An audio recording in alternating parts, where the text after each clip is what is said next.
There's a sweet spot before people actually believe that you're deserving of self-respect and confidence. And usually it doesn't come until you defied their expectations for you. While I talk to you, I'm going to be doing a yogurt mask. I am a big believer that everyone should be doing yogurt masks, even if you're bald. Nourish your scalp, king, queen, royal.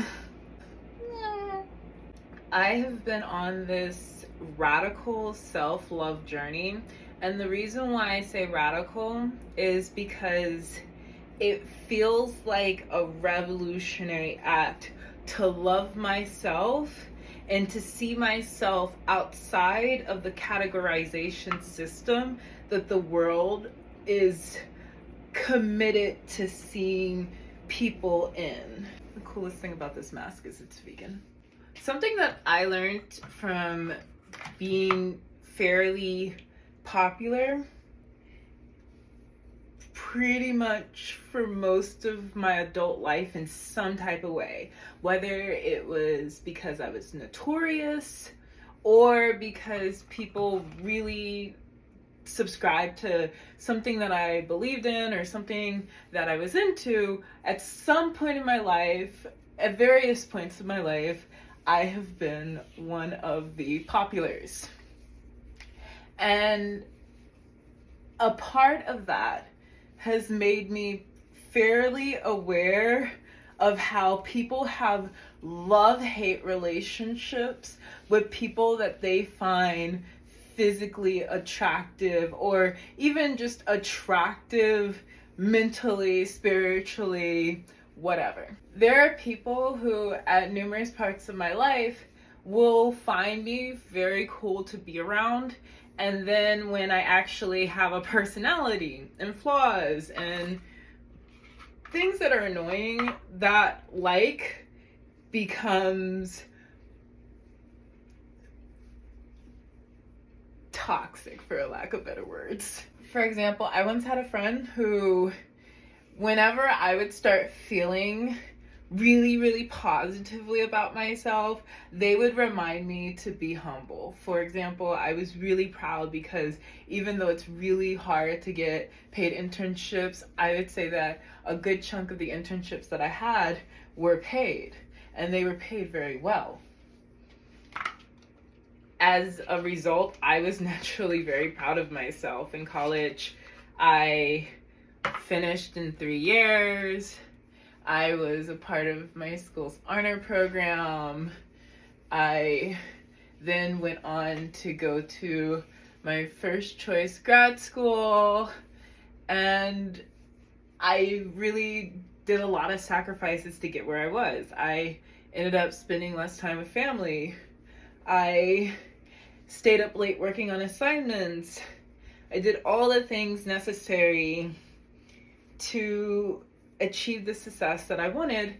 And when I started reaping the benefits, I had plenty of friends who they were like, oh, well, you need to be quiet about your successes. And really what that meant was they didn't want to hear about it because in their life, perhaps they were not on the same life trajectory.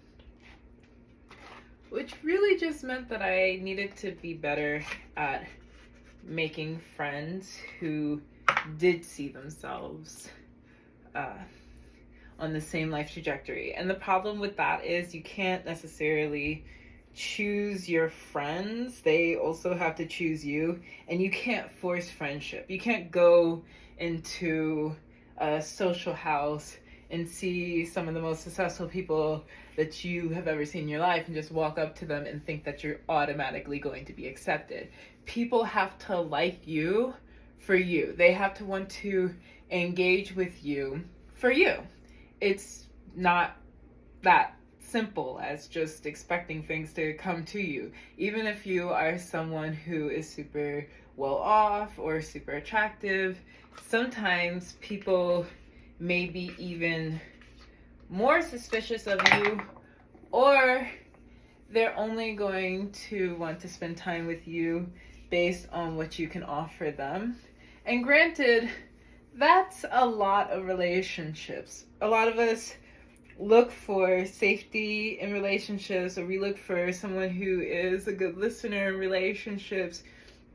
We look for someone who makes us feel good. So yes, one part of relationships is obviously being able to attract people who can offer us something. However, if people are friends with you based on the money that you can provide them, or that you may get them free drinks at the bar, or be able to get into cool clubs because of your physical appearance, those relationships are very shallow and they're less likely to last. And eventually, those people will grow to resent you.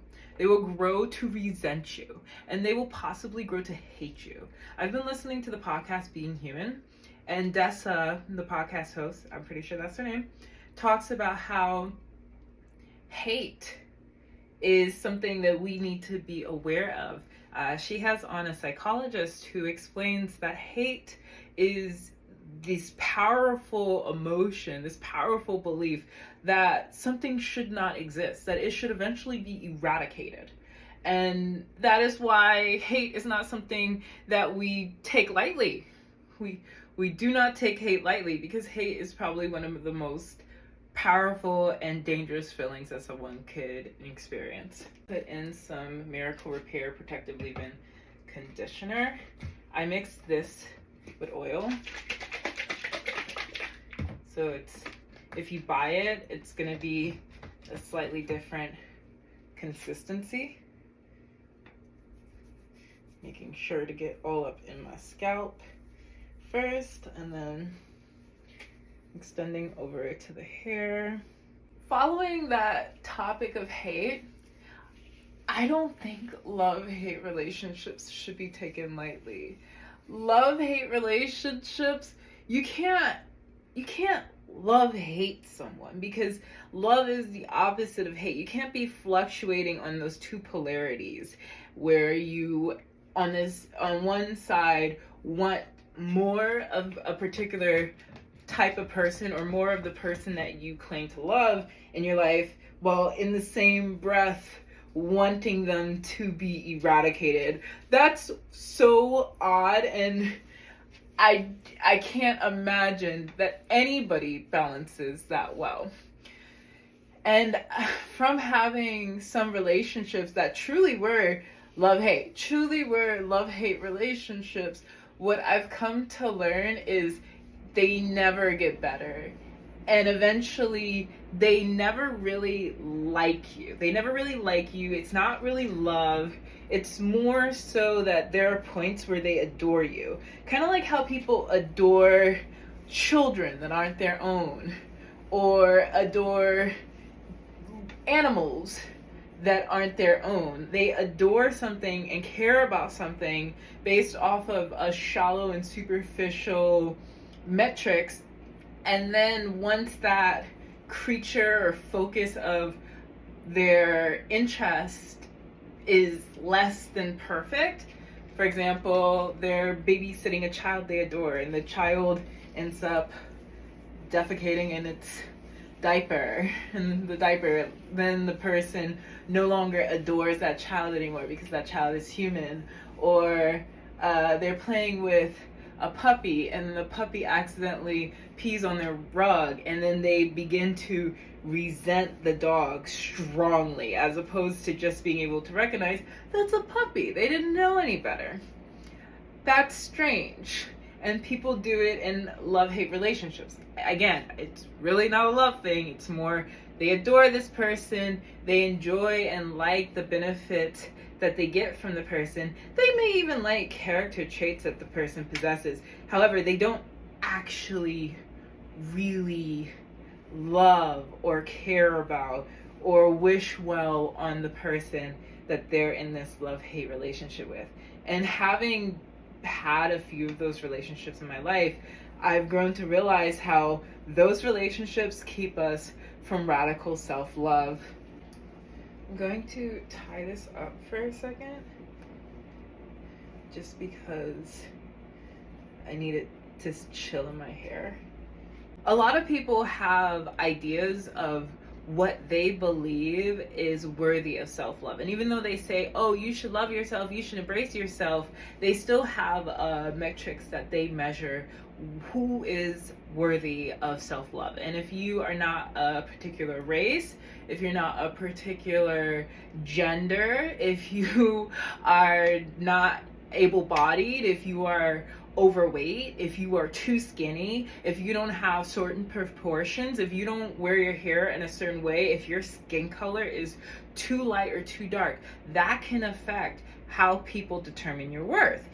Some examples of this are, I would say, probably people who are considered overweight. Because they are overweight, then we also live in a society that prizes fitness. We see that studies show that, at least in our Western world, the more fit someone is, the more they are considered to be able to give viable offspring, the more that they are going to be cherished or appreciated or adored or loved, because that is a desirable trait. We also see on dating apps that there's preferences towards people who typically have lighter skin, who are really anything that's considered the opposite of Black or of African ethnic identity. So if somebody is overweight, significantly overweight, and they are Black, and perhaps they are missing a limb, they are going to be perceived as less desirable. And let's go on that idea, that subjective idea that they are less desirable.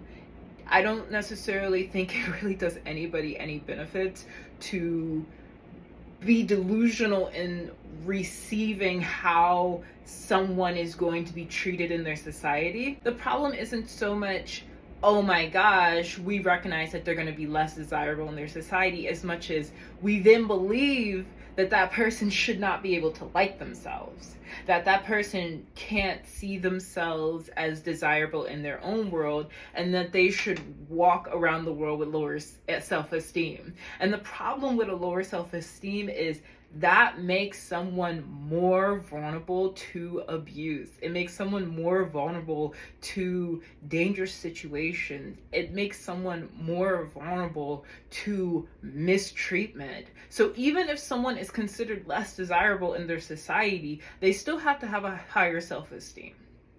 I think it's really problematic. Really problematic. It's super problematic. It's really problematic. It's the problematic. Sis, it's problematic. It's giving problematic. The problematics. The problematics.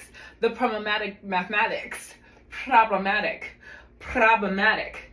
Problematic. The problematic reality that people are conditioned to be preyed on. And this is outside of people who are considered less desirable within their society. This is everyone.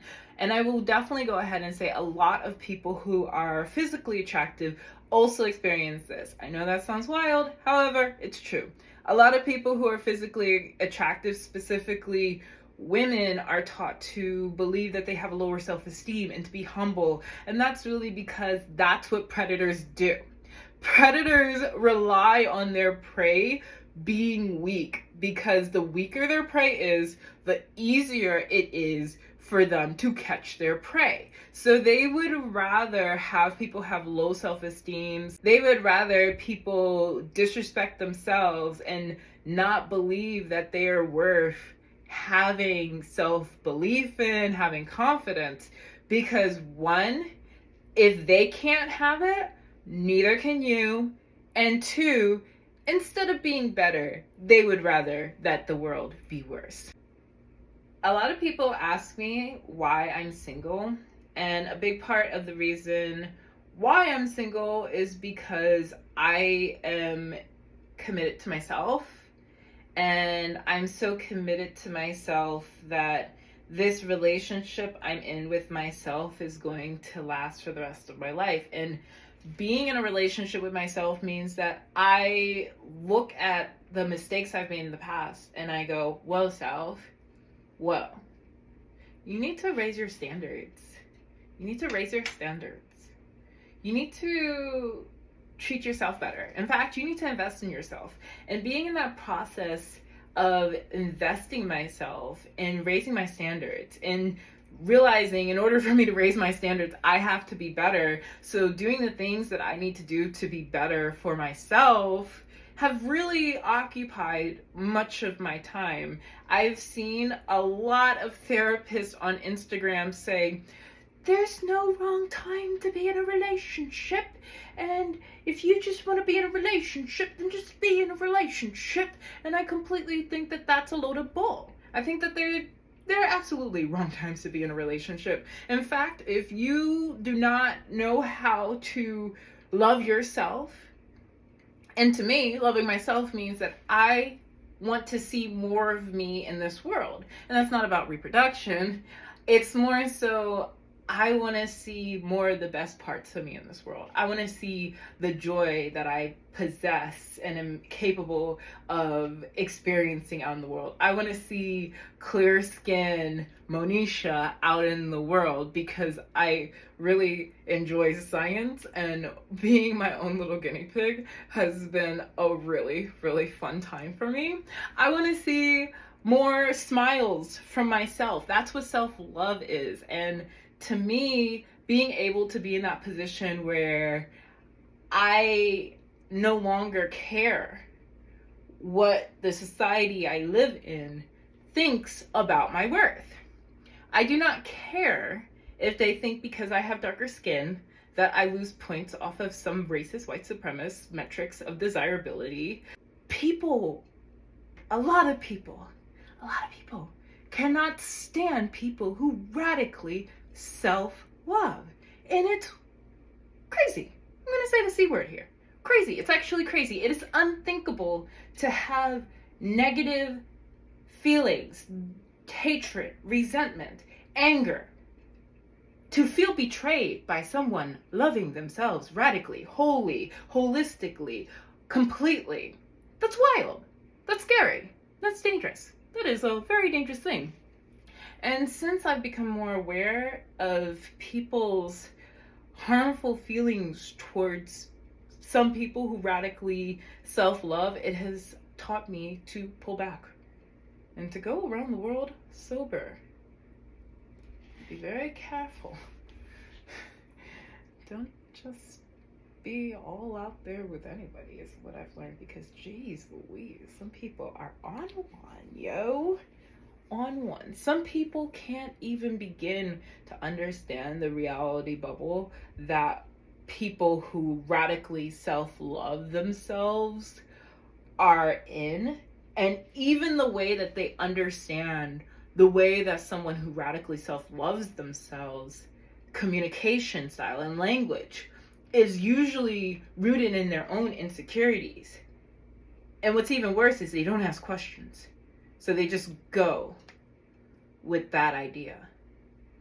Wild. The message of this video, really the message of this video is you don't have to be delusional to recognize that you are worthy of self-love. You do not have to. It is not delusional to recognize your value. It is not, you're not crazy because you like yourself and hold yourself to a higher standard. Just do what you need to do to reach the standards that you believe that you're on. That's it.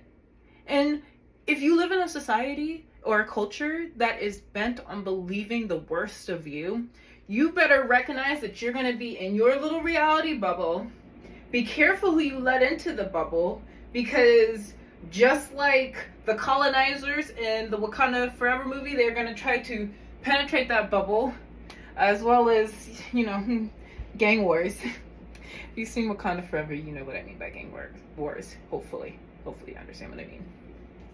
A lot of people are going to come in and they're going to be like, what cha-cha, cha-cha-cha-cha-cha, to your happiness, reality, joy bubble. You gotta keep the maintenance on the reality bubble. You gotta keep the maintenance.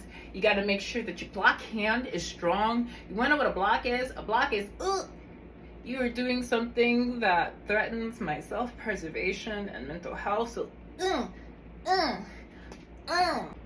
Radical acceptance is something that I learned when I was in grad school. I had a pretty decent, good decent to good therapist. He was actually great. He was great for what I needed, compared to some of the other therapists that I experienced at, ironically, Columbia. I would say that he was great. He was great. He helped a lot. And he introduced me to this idea of radical acceptance.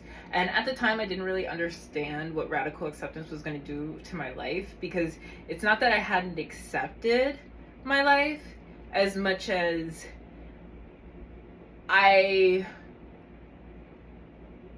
was dealing with grief. I'm happy that he did teach me the skill radical acceptance, because living in the world that I live in now, it doesn't matter what race a person is categorized into. People are people, and white supremacy is this ideology. And a lot of people, regardless of what they look like, have adopted and subscribed to white supremacy. And in a world where white supremacy is the dominant ideology, it is very difficult to love thyself, even if you're white.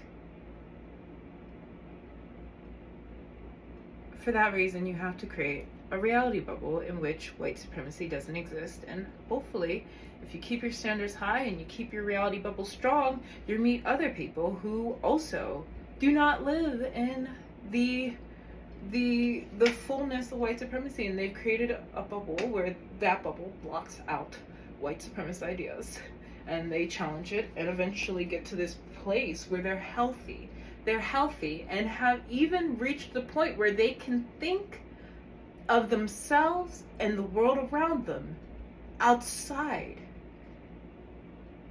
of the oppressive system that is race.